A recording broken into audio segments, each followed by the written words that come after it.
2021년 신축년 새해가 밝았습니다. 지난해에는 코로나 지옥으로 떨어졌다라는 표현이 나올 만큼 좀 어려운 한 해였지만 올해는 과연 코로나 지옥에서 벗어날 수 있을지 오늘부터 금요일까지 닷새 동안 각 분야별로 2021년도 전망을 해보는 시간 마련했습니다. 자세한 도움 말씀 위해서 한국경제신문사의 한상준 논설위원 나오셨습니다. 안녕하십니까? 네, 안녕하십니까? 네, 위원님 먼저 지난해 우리 증시 12월 31일 전에 이제 시장이 끝났지만 뉴욕을 비롯한 금융시장은 12월 31일 그대로 열렸습니다. 현재 시간 30일의 마지막 거래일 뉴욕 증시 흐름은 어떻게 보셨습니까? 네, 작년에는 주식자 신분이 가장 돈을 많이 벌었죠. 네.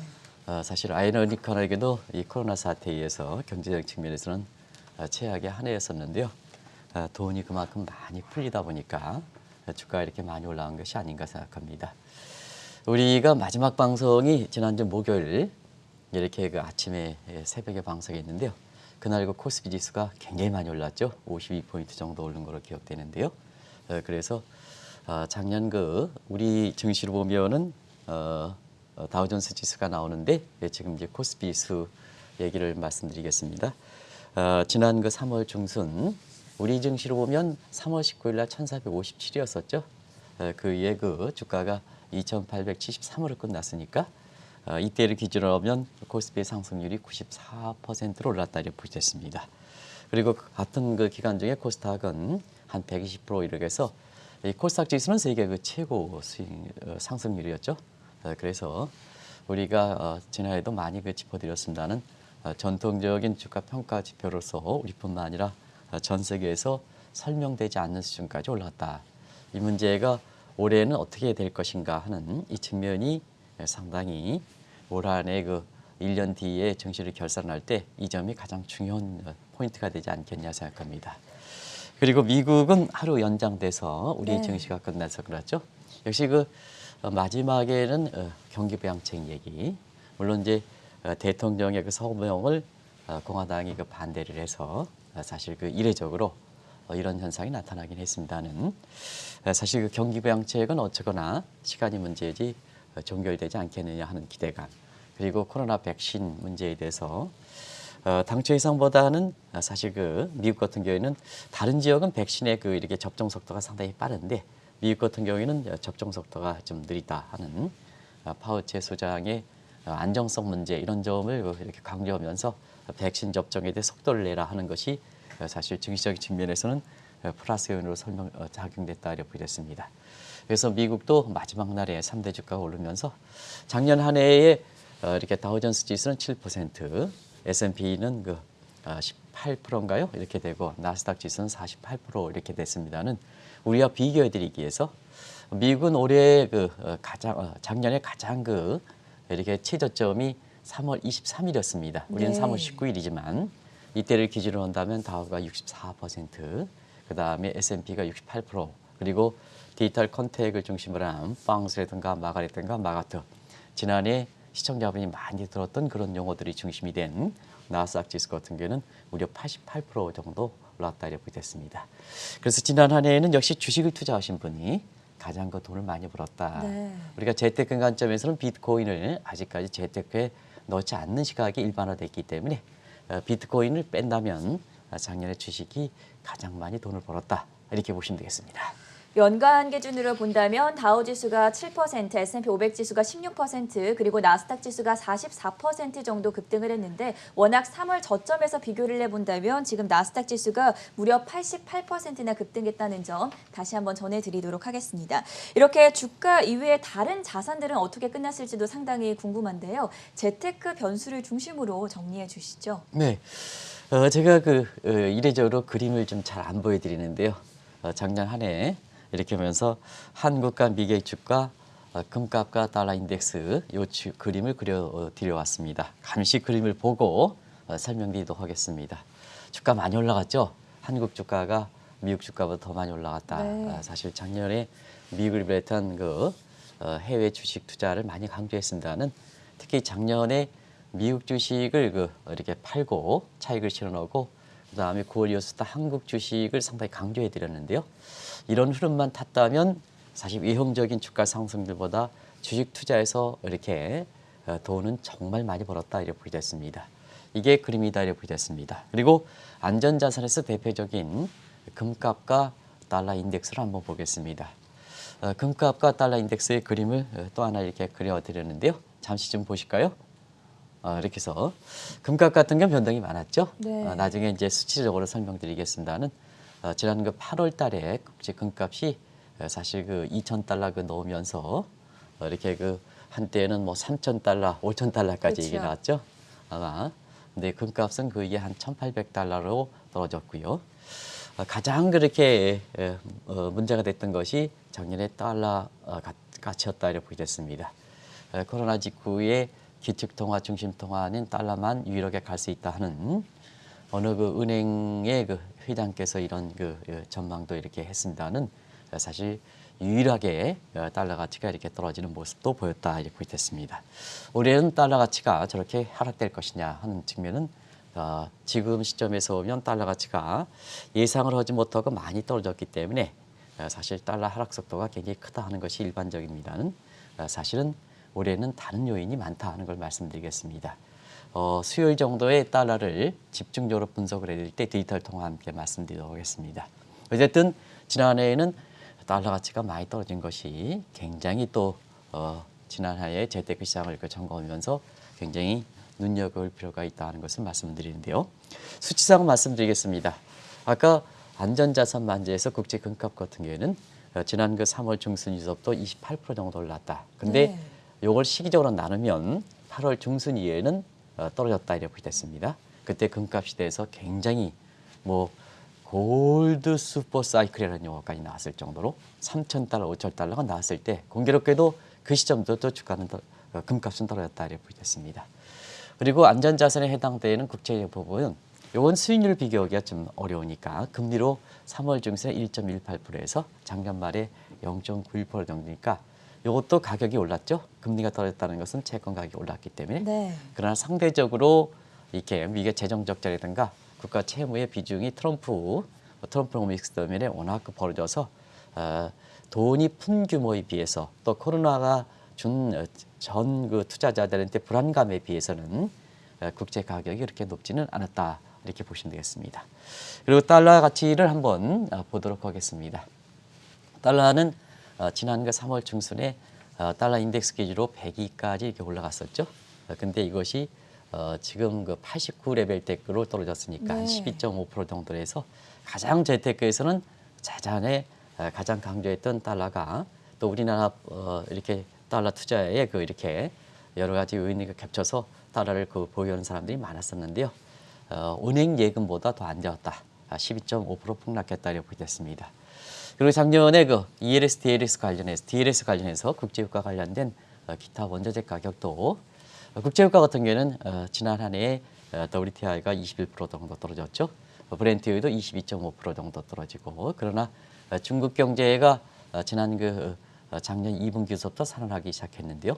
그때부터 중국 원자재 가격을 이렇게 높게 하진 않았습니다는 중국 경제가 본격적으로 회복된다 하면 보통 NBL에서 2분기 연속 상승을 이렇게 기준으로 하기 때문에 3분기에 중국 경제가 살아나면서 국제유가가 오르고 그다음에 구리를 비롯한 이런 그 중국 경제에 관련해서 수입이 세계 최대 수입이 중국이니까 여기에서 구리 가격도 올랐다 이렇게 됐습니다. 그래서 연간으로 지난 3월 중순으로 보면 유가는 한 20% 이상 떨어졌다 이렇게 됐습니다. 그래서 작년에 DLS 관련된 원자재 관련된 그 파생상품들 투자자분들이 상당히 좀 어려움을 겪었고 전반적으로 보면은 일부 그 작년인가요?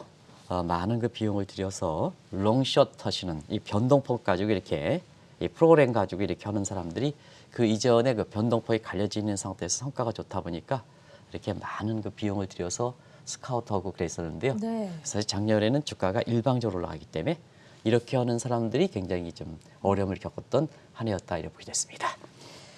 전 세계인이 빨리 지나가기를 원했던 경자년이 가고 신축년 새해를 맞았습니다. 올해 세계 경제는 어떻게 될 것이라고 전망하고 계십니까? 네, 일단 작년에 반성부터 제기해야 올해 그 사실 그 세계 경제라든가 국제금융 시장을 볼 수 있죠. 저도 그 금융시장에 국제금융시장 30년 몸담고 있습니다는 작년 같은 때는 사실 기존에 우리가 배웠던 경제 이론이라는 게 커먼센스니까 탄탄히 다져진 거거든요. 그다음에 경제 정책 당국자라든가 그다음에 많은 수많은 학자들 그동안 이렇게 명성이 잦았던 학자들도 이 코로나 사태 같은 이런 환경에 처해지면서 이론이 아주 무기력하고 정책 당국의 정책 대응도 상당히 무기력화되고 그다음에 세계적 석학들도 굉장히 아주 코로나에서 완전히 무력화되는 이런 게 작년 한 해였던 게 아닌가 생각합니다. 그래서 많은 그 변화를 초래했죠. 네. 변화를 초래한 게 우리가 BC에서 AD로 이런 표현이 한마디로 이렇게 정리할 겁니다. 이게 큰 변화가 되다 보니까 네. 그렇게 탄탄히 자랐던 경제 이론도 무기력하게 됐고 그다음에 내노라는 이렇게 정책 경륜이 많았던 정책 처방자들도 굉장히 이제 무기력하게 됐고 그다음에 석학들 책상 머리에 이렇게 앉아 있는 석학들도 굉장히 무기력하게 됐다 하는데요. 그래도 새해 이렇게 주체에서 보면 경륜이 많았던 사람이 작년에 사실 코로나 문제에 대해서 굉장히 잘 대처했다 이렇게 볼 때 있습니다. 지금은 이론뿐만 아니라 현실에 이렇게 경험이 없으면 사실 주식이라든가 이런 측면에 이렇게 얘기하는 건 종전의 이론대로 감에 의해서 이론대로 하면 전부 무기력화된다. 이것이 사실 세계 경제가 왜 뉴노멀이라, 뉴 앱노멀이라 이런 표현을 이 한국경제TV를 통해서 2015년부터 얘기했을까? 이 뉴노멀이라는 것은 종전의 이론과 관습과 차트가 잘 적용되지 않는다는 네. 이런 것을 보여준 게 작년 한 해였던 게 아닌가 생각합니다. 그래서 이론도 무기력화되고 시스템도 무기력화되고 그다음에 여러 가지 정책 처방 관련된 훈수하시는 이런 석학들도 무기력화되는 이런 쪽인데요. 아마 전 앵커도 그렇게 경제 식견이 많은 상태에서 지난 한 해 숨가쁘게 방송을 진행해 왔는데요. 네. 작년에 예측 중에 가장 틀린 예측이 뭡니까? 기억나십니까? 잘 기억이 안 납니다. 세계적으로 뭐 석학이라 하는 네. 사실 그 느니엘 루비니 교수가 I자요. I자형 세계 네. 수직 돌려진다. 그다음에 국내에 이렇게 증권사가 포함된 시중은행장 회장께서 달러 가치가 유일하게 간다. 기축통화만 강다 하는 네 달러 가치가 폭락했던 것이 가장 크게 대내적으로 예측이 틀린 부분이다 이렇게 보였습니다. 그분들을 탓하는 게 아니라 지금의 현상이 그렇다. 작년에 보여줬다 이렇게 보였습니다. 근데 올해는 어떨까 하는 측면에서는 올해는 새롭게 결합되는 때이기 때문에 무엇보다 일정이 중요합니다. 일정이 굉장히 중요하거든요. 근데 올해는 굵직굵직한 일정이 많습니다. 아마 그런 일정에서 몇 가지 일정만 좀 말씀드릴게요. 네. 나중에 이거 설명드리겠습니다는 아무래도 영국이 1월 1일부터 완전히 이유를 떠났죠. 이게 정치적 측면에서는 그렇게 많은 의미를 두지 않고 개별 주거의 무슨 특정 종목보다 뒷전에 물러나간 감이 있습니다는 이 영국이 EU 탈퇴는 세계적 현안 중에서 가장 큰 이슈다 이렇게 보겠습니다. 왜냐하면 유럽 통합이라는 것은 1905년 자유사상가에서 이렇게 출발했던 하나의 유럽 구상 이후에 110년의 역사를 갖고 있는 단일 현안으로 가장 시간과 비용으로 이렇게 많이 들였던 현안입니다. 네. 물론 이제 구체적으로 액션 플랜에서 보면 1957년 로마 조약에 의해서 출발한다. 60년 정도 걸린 가장 큰 이슈입니다. 이런 과정에서 처음으로 회원국 중에 탈퇴한다는 것은 굉장히 큰 이슈다 하는 것을 말씀드리고요. 그만큼 시간과 비용이 많이 들었기 때문에 올해 영국의 EU 탈퇴를 계획해서 유럽이 어떤 상황으로 전개될 것인가 하는 측면은 경제뿐만 아니라 정치적 참여하시는 분도 굉장히 주목하셔야 된다 하는 걸 말씀드리고요. 그다음에 월가 입장에서 가장 중요한 것이 5일이죠.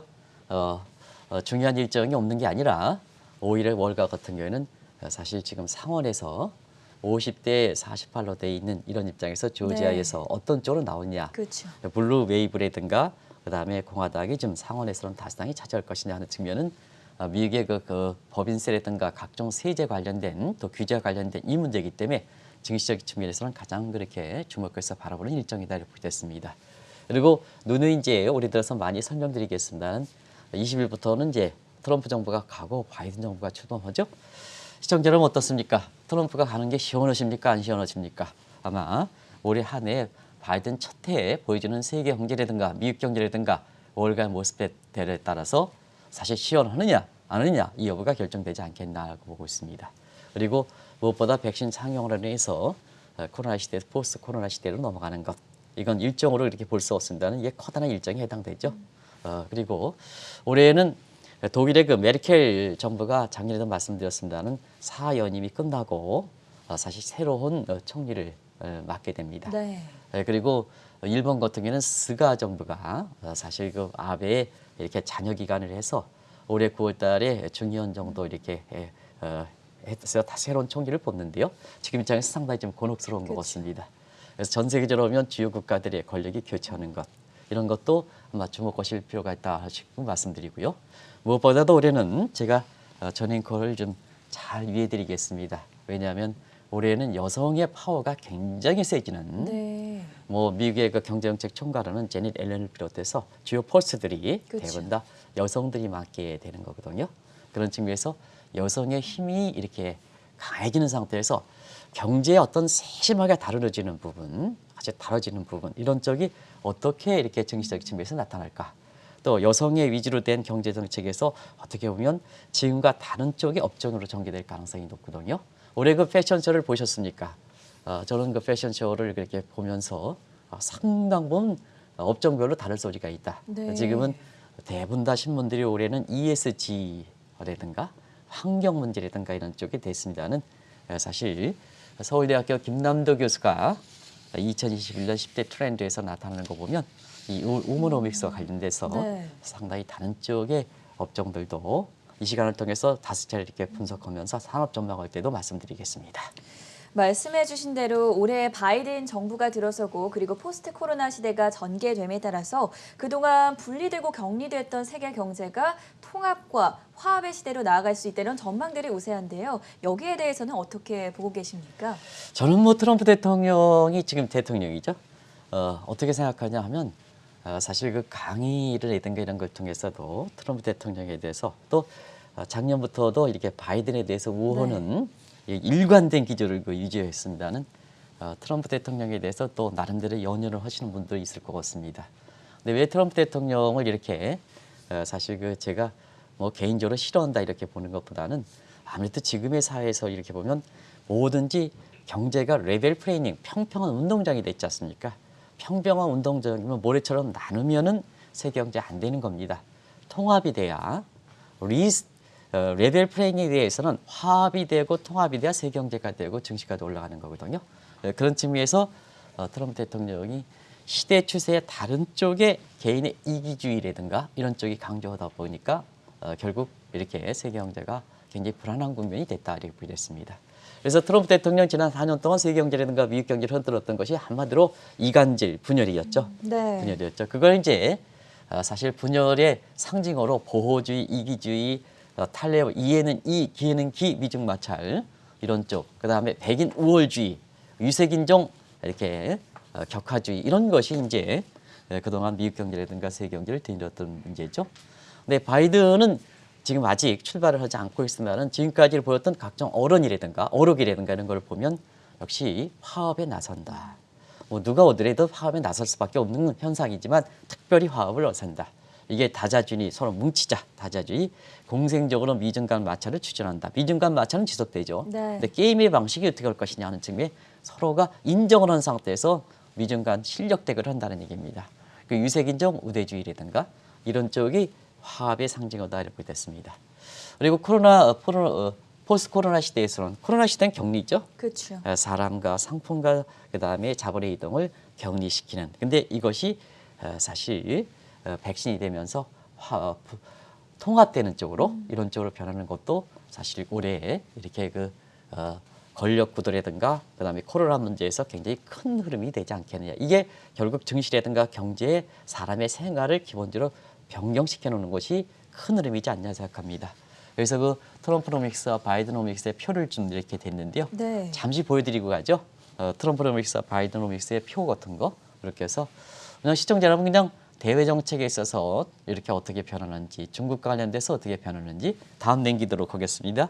북한과의 관련된 중국과 관련된 정책은 어떻게 될 것인지 대외 정책은 어떻게 될 것인지 미국 내 정책입니다. 이런 것은 이런 식으로 변한다 이렇게 됐습니다.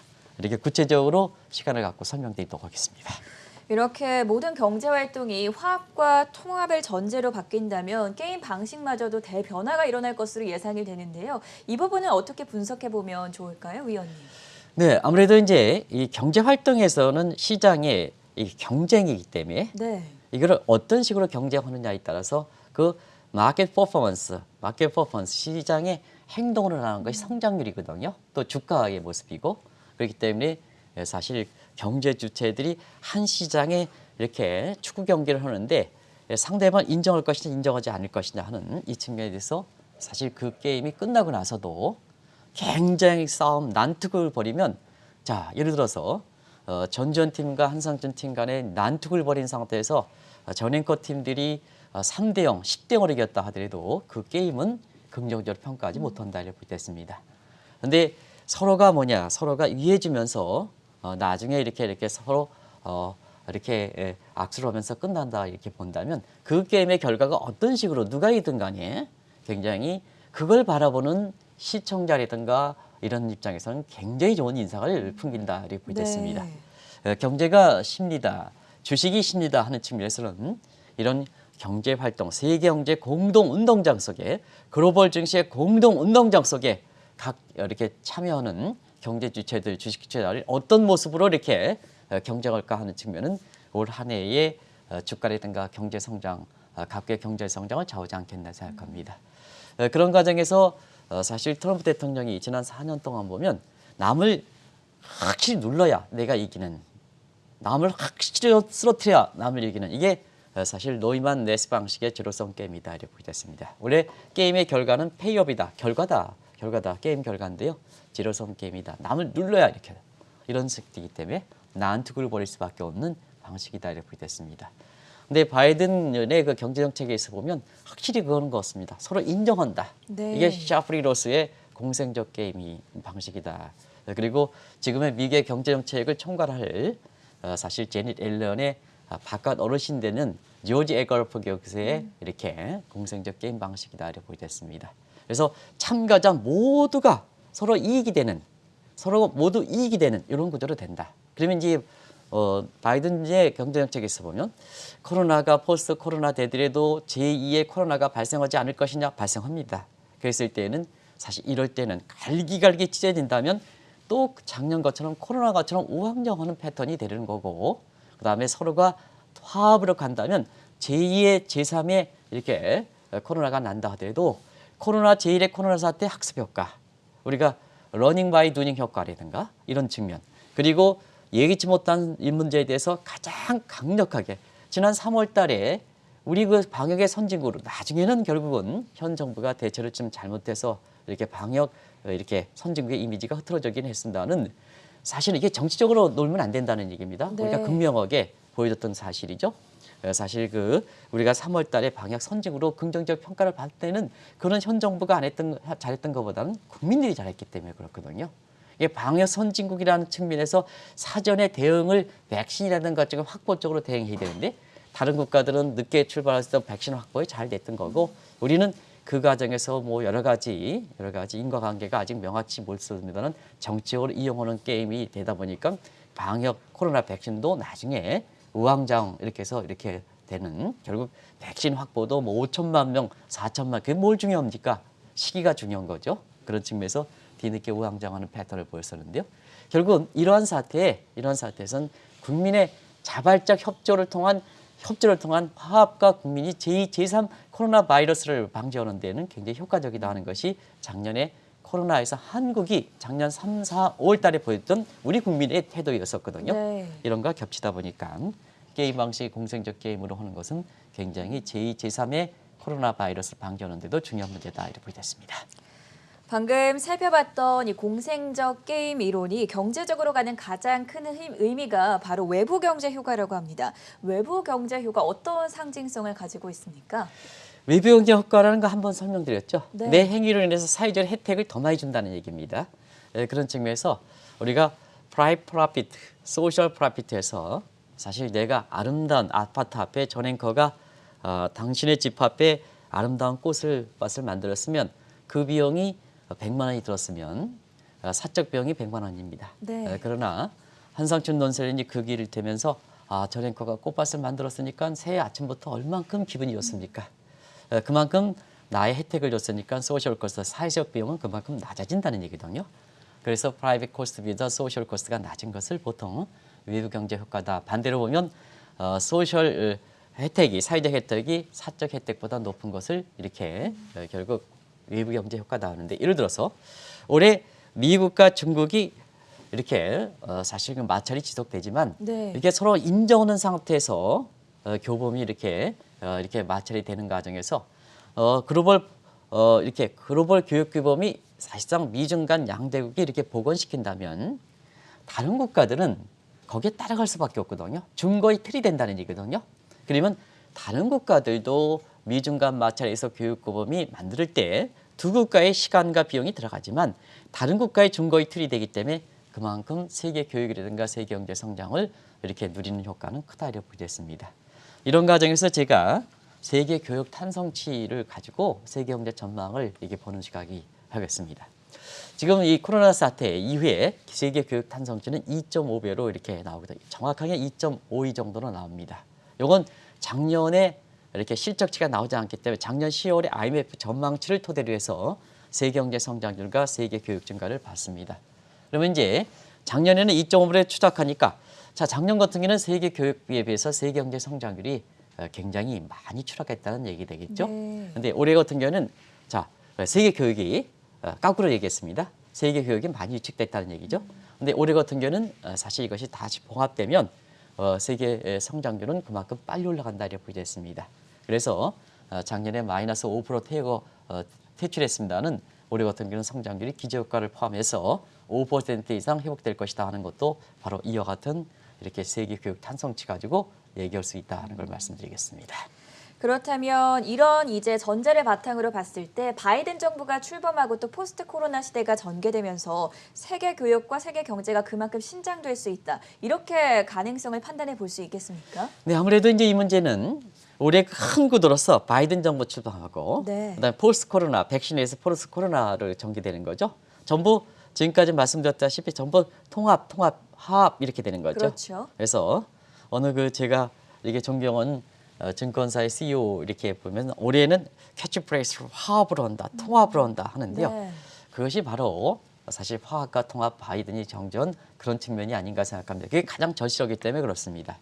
그만큼 절실하다면 효과도 크다는 얘기거든요. 그래서 사실 바이든 정부가 이렇게 출범하고 난 이후에 불확실성이 있지만 다자주의 채널로 해서 세계 경제 성장을 교육을 0.5%포인트 증가한다 이렇게 보시면 되겠고요. 코로나 백신이 결국 0.7%포인트 하니까 세계 경제 성장이 그만큼 높게 온다 이렇게 보겠습니다. 문제는 이제 한국이라든가 이런 국가들요. 한국은 사실상 그렇습니다. 이렇게 시간이 다 돼서 제가 8번까지 통합해서 좀 말씀드리겠습니다. 네. 이렇게 세계 교육을 바탕으로 해서 세계 경제 성장이 되니까 8번 자막을 그대로 좀 보여주시기 바랍니다. 그러다 보니까 결과적으로 수출 지향적 국가들이 올해는 지역별, 국가별 볼 때 수출 지향적 국가들이 굉장히 성장률이 높은 거를 볼 수가 있습니다. 그게 대표적으로 중국 경제죠. 중국 경제 같은 경우는 작년에 V자 반등에 성공했습니다는 올해는 대체로 보면 8%는 최소한이게 돼. 그래서 코로나 사태 이전보다 더 높아질 거를 이렇게 보고 있습니다. 제가 이전이라는 회복이라는 범위는 이것보다 더 높아질 거를 이렇게 봅니다. 근데 한국은 어떨 것이냐 하는 측면은 한국은 세계 교육을 바탕으로 해서 세계 경제 성장이 되면 사실상 우리 입장에서도 가장 유리한 국면이 돼서 네. 지금 장밋빛 전망들이 많이 되는 거로 이렇게 봅니다. 문제는 사실 지금까지 이렇게 세계 경제라든가 중국 경제 이렇게 볼 때 포스트 코로나 될 때 화합과 통합을 가장 그 장점으로 꼽았습니다. 그런데 대외 여건상으로 보면 작년에 비해서 우리가 굉장히 높습니다. 근데 이거를 우리가 어떻게 응용하느냐, 엠버디드, 체화시키느냐 이건데요. 사실은 올해 이것이 자연스럽게 한국 경제라든가 한국 증시에 차용하기는 어렵다. 왜냐하면 올해는 서울시장 선거, 부산시장 선거, 그다음에 올해 하반기부터는 대통령 선거가 그렇죠. 본격적으로 된다. 네. 근데 우리는 지난 코로나 사태 이 어려움에도 불구하고 국민들은 통합을 보여줬는데 방역 선진으로 보여줬는데 국회는 정치적으로 이용하고 그다음에 사실상 그 이상의 사람들도 이 문제에 대해서 조정력이 이렇게 많지 못하다 보니까 갈등이라든가 이런 게 되죠. 오죽했으면 작년에 저도 이 아시타비 해서 나는 옳고 남은 그리다. 네. 이게 교수들이 뽑은 교수들이 뽑았죠. 사자성어죠. 네. 이게 오죽했으면 작년에 그 어려운 사태인데도 불구하고 이 용어가 이렇게 나오겠습니까? 근데 사실 올해도 이것보다 더 심해질 수 있다는 의미입니다. 정치적으로 일정이 양대 그 지방선거가 있었고 그다음에 대통령 선거가 되다 보니까 그래서 우리가 대외 여건은 분명히 개선됩니다. 근데 우리 내부적으로 이걸 어떻게 응용하느냐 하는 문제는 컨트롤 타워 문제거든요. 컨트롤 타워 문제인데 이 컨트롤 타워 문제를 자꾸 흔들리지 않습니까? 무슨 장관들 임명되면 그 사람들의 개인적 문제와 강시 임명되면 그 흔들어 이러게끔 해야 되는데 흔들어 놓지 않습니까? 집권 후반 마지막에 어떻게 경제 컨트롤 타워를 교체한다는 얘기가 나올 수 있습니까? 네. 정책 일정이 그렇게 많은데 어떤 사람이 오든 간에 사실 집권 마지막에는 경제 컨트롤 타워가 화합과 그다음에 이렇게 통합을 도출할 수가 없습니다. 어떤 유능한 사람이 오든 간에. 그래서 지금까지 이렇게 보면 경제 맥을 같이 하는 사람들이 마지막 정리해주는 모습이 가장 좋은 거거든요. 그런 측면에서 김상조 정책실장이라든가 이런 측면의 사의를 발휘한 측면은 그래도 사실 나름대로 여러 가지 이렇게 좋은 판단이 없는 가운데 그래도 이렇게 그 과정에서 라인 계층도 사실 시청자분이 한번 판단해 보시기 바랍니다. 그래서 제가 마지막으로 시간이 다 됐긴 했지만 올해에 관련해서 제가 이런 용어를 좀 말씀드리겠습니다. 네. 세계 경제를 보면 일단 다시 돌아오는 리쇼링 이렇게 돼서 다시 돌아온다. 그다음에 사람이 일단 결합해야 된다. 리컴바인, 리쇼링 다시 돌아와서 리컴바인. 그리고 사실 인프라적인 측면에서 다시 재개발시켜 리섬션. 그리고 리섬션 되면 이제 모든 것이 갖춰졌으니 리프레시 다시 한번 코로나에 의해서 했던 것을 다시 전부 분위기 좀 쇄신시키자. 그리고 리프레시 이후에 리스타트 다시 시작하자. 그리고 그 이후에 경기가라든가 증시 리커버리 회복되자. 그리고 리점프해서 다시 한번 점프하면 올해 마지막에 사실 우리가 이게 7대 리라 이런 표현을 씁니다. 네. 그래서 7대 리부터 이건 어디서 만든 게 아니고요. 한국경제TV 방송에서 우리 연초의 첫 방송에 무엇을 좀 시청자분에게 말씀드릴까 하는 측면에서는 화합과 통합이 이런 7대 다시 하자 하는 이 표로서 잘 있게 되면 연말에도 올해 작년보다 수익률은 좀 못지않게 둔화되겠지만 어떤 환경이 되는 거나 작년에 주가 상승률보다는 올해 주가 상승률은 올라가지 못합니다. 네. 절반 이하로 줄어들 겁니다. 이런 마음을 가지고 하지만 주식을 통해서 작년에 이어서 올해 마지막에는 돈을 벌 수 있지 않겠냐 하는 생각이 듭니다. 네, 2021년 신축년 새해가 밝았습니다. 바이든 행정부가 새로 들어서고 포스트 코로나 시대가 전개되면서 세계 경제 리스타트, 다시 리프레시한 마음으로 새로 시작할 수 있을지 기대를 가져보도록 하겠고요. 지금까지 한국경제신문사의 한상춘 논설위원과 함께했습니다. 말씀 고맙습니다. 네, 고맙습니다.